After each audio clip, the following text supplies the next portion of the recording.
So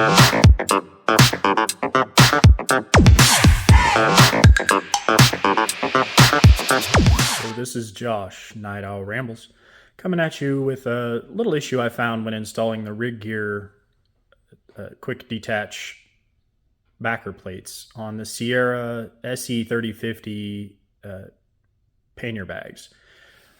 Mine have smooth straps on the back.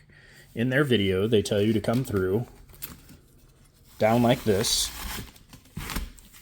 pull it tight, and loop it over. And then their strap comes and hooks on this way. But there's no way for it to actually hook unless you do it this way, but then you have a flap.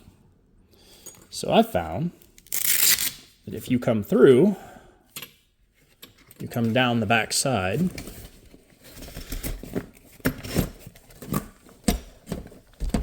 and it's a little tough, but with a little bit of persistence, you can get it tightened up against there.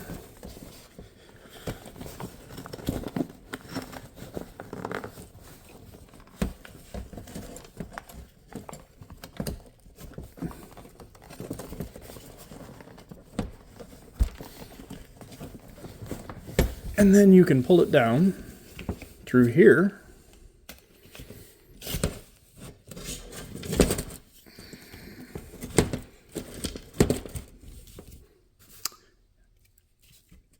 Then you can install your T-straps up here. Fold your flap over. Pull it tight, just like they say in their video.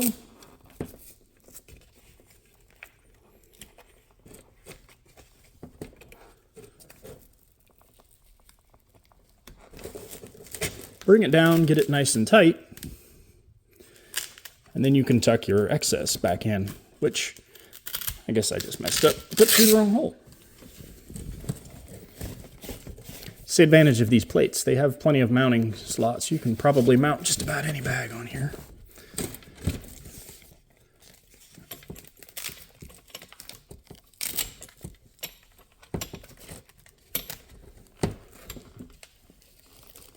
And you can tuck your excess in behind.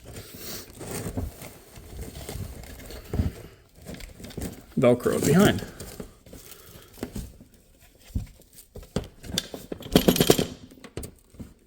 And it works pretty good. Also, another quick tip, if you have dirtracks.com pannier racks, at least the ones for the 17 and up V-Strom 650, the website says to get the 20mm adapters, which I did, went to install them and noticed that there was a bit of extra looseness in them. And took the originals, set them up against there, and noticed that they're the right size if you take where on the other ones you have this notch right here. If you take the originals and get rid of the notch, that they fit perfectly, and there is little to no actual wiggle room once they're on the racks.